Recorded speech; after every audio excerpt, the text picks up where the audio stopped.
ಒಂದೊಂದು ಶೋ ಅಲ್ಲಿ ಒಂದೊಂದು ಪಾರ್ಟ್ನರ್ ಅನ್ನ ಗಿಲ್ಲಿ ಹುಡುಕ್ತಾ ಹೋಗ್ತಾರೆ. ಕಂಟಿನ್ಯೂ ಆಯ್ತು ಅಷ್ಟೇ. ಗಿಲ್ಲಿ ಅವರು ಬಿಗ್ ಬಾಸ್ಗೆ ಫುಲ್ PR ಮಾಡಿದ್ದಾರೆ. ದುಡ್ಡಿರು ಶ್ರೀಮಂತನೂ ಅಲ್ಲ ಮೇಡಮ್ ನಾನು.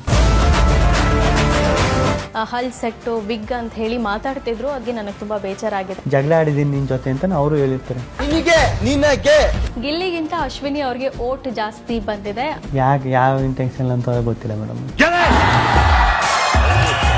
ಗಿಲ್ಲಿ ಬಡವಾನ ಅನ್ನೋ ಪ್ರಶ್ನೆನ ಅಶ್ವಿನಿ ಅವ್ರು ಮಾಡ್ತಿದ್ದಾರೆ. ನಾನು ಶ್ರೀಮಂತ ಚಂದ್ರು ಪ್ರೀತಿ ಸಂಪನ್ನ ಮಾಡಿದ್ನಲ್ಲ ಮೇಡಮ್.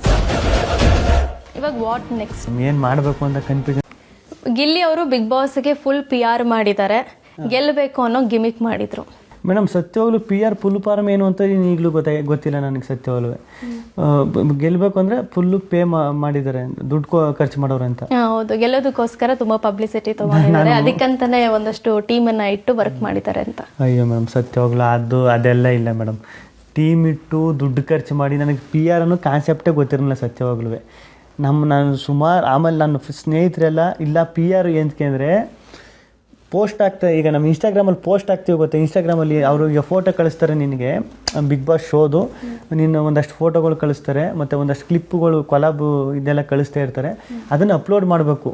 ನನಗೆ ಸತ್ಯವಾಗ್ಲೂ ಗೊತ್ತಿಲ್ಲ ಮೇಡಮ್. ಅದು ಅಪ್ಲೋಡ್ ಅಂದರೆ ಕ್ಯಾಪ್ಷನ್ ಬರೋದು, ಹ್ಯಾಶ್ಟ್ಯಾಗು ಅದು ಇದು ಎಲ್ಲ ಟೈಪ್ ಮಾಡಿ ಇದು ಬರೋದು ಅದು ಬರೋದು ಇದೆಲ್ಲ ಹಾಕೋದು ಗೊತ್ತಿಲ್ಲ. ಅಷ್ಟು ಇಲ್ಲ. ನಮ್ಮ ಅಣ್ಣನೂ ಅಷ್ಟು ಅದರಲ್ಲಿ ಇಲ್ಲ.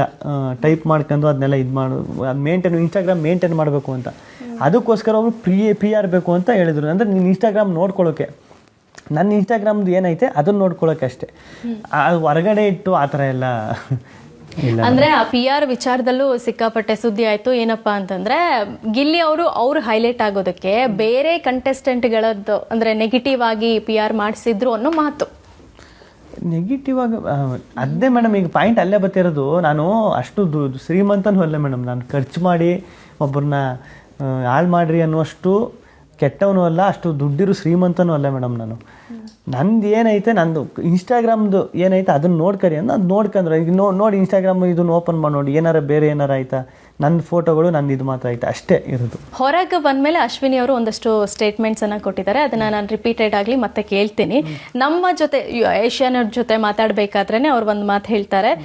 ಗಿಲ್ಲಿ ಬೇರೆಯವರ ಆಟ ಕೆಡಿಸೋಕೆ ಬಂದಿದ್ದ, ಅದೇ ಗಿಲ್ಲಿ ಆಟ ಅಂತ ಅವ್ರು ಹೇಳಿದರು. ಇಲ್ಲ ಮೇಡಮ್, ನನ್ನ ಆಟ ನಾನು ಆಡ್ತಿದ್ದೆ ಮೇಡಮ್. ಬೇರೆಯವ್ರ ಆಟ ಕೆಡಿಸೋ ಉದ್ದೇಶ ಅಲ್ಲ. ನನ್ನ ಆಟ ಏನೈತೆ ಅದನ್ನ ಆಡ್ಕೊಂಡು ಹೋಗಿದ್ದೀನಿ. ಗಿಲ್ಲಿ ಬೀನ್ ಬ್ಯಾಗ್ ಮೇಲೆ ಕೂತ್ಕೊಂಡು ಎಲ್ಲರನ್ನ ಅಬ್ಸರ್ವ್ ಮಾಡಿದ್ಬಿಟ್ರೆ ಬೇರೆ ಏನು ಮಾಡಿಲ್ಲ. ಬೀನ್ ಬ್ಯಾಗ್ ಮೇಲೆ ಕೂತ್ಕೊಂಡು ಎಲ್ಲನ ಅಬ್ಸರ್ವ್ ಮಾಡಿರೋದ್ರಿಂದ ಈಗ ಅಬ್ಸರ್ವ್ ಮಾಡಿರ್ತಾನೆ ಮೇಡಮ್. ನೀವೇನು ಅಂತ ಗೊತ್ತಾಗೋದು ನನಗೆ. ಗೇಮ್ ಆಡಿಲ್ಲ, ಟಾಸ್ಕ್ ಆಡಿಲ್ಲ.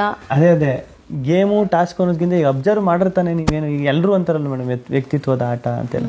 ಈಗ ಅಬ್ಸರ್ವ್ ಮಾಡಿದ್ರೆ ತಾನೇ ಗೊತ್ತಾಗೋದು ನೀವೇನು ಅಂತ, ಏನು ನಡೀತಾ ಇದೆ ಅಂತ. ಈಗ ನೀವೇನು ಥಿಂಕ್ ಮಾಡ್ತಾ ಇದ್ದೀರಾ, ಇಲ್ಲ ಏನು ನೆಕ್ಸ್ಟ್ ನೀವು ಏನು ಮೂವ್ ತಗೋತೀರಾ ಅಂತ ಗೊತ್ತಾಗೋದೇ ಅಬ್ಸರ್ವ್ ಮಾಡಿದ್ಮೇಲೆ ಅಲ್ವಾ. ಈ ಸುಮ್ಮನೆ ಈಗ ನಾನು ಟಾಸ್ಕು ಅಂತ ಬಂದಾಗ ಟಾಸ್ಕ್ ಆಡ್ಕೊಂಡು ಸುಮ್ಮನೆ ಕೂತ್ಕೊಬಿಟ್ರೆ ಅದಲ್ವಲ್ಲ. ಅಬ್ಸರ್ವ್ ಮಾಡಬೇಕು ಪ್ರತಿಯೊಬ್ಬರನ್ನೂ. ಯಾಕಂದರೆ ನೀವು ಕಂಟೆಸ್ಟೆಂಟು, ನಾನು ಕಂಟೆಸ್ಟೆಂಟೇ ಅಲ್ವಾ. ಗಿಲ್ಲಿ ಗೆದ್ದಿದ್ದು ಸಹಿಸ್ಕೊಳ್ಳೋಕ್ಕಾಗದೆ ನೂರಾರು ಜನ ನೂರಾರು ಥರ ಹೇಳ್ತಾರೆ. ಹಾಗಂತ ಹೇಳಿ ಎಲ್ಲದಕ್ಕೂ ಪ್ರಶ್ನೆಗಳನ್ನು ಕೆದಕ್ತಾ ಹೋದರೆ ಅದು ಜಾಸ್ತಿನೇ ಆಗ್ತಾ ಹೋಗುತ್ತೆ. ಗಿಲ್ಲಿ ಒಬ್ಬ ಸಾಮಾನ್ಯ ವ್ಯಕ್ತಿಯಿಂದ ಶ್ರೀಸಾಮಾನ್ಯನಾಗಿರುವಂತಹ ಕಥೆ ಇದು. ಅವನನ್ನು ಅವನ ಪಾಡಿಗೆ ಜೀವನ ಮಾಡೋದಕ್ಕೆ ಬಿಟ್ಟರೆ ಅದೇ ಒಂದು ದೊಡ್ಡ ಖುಷಿ.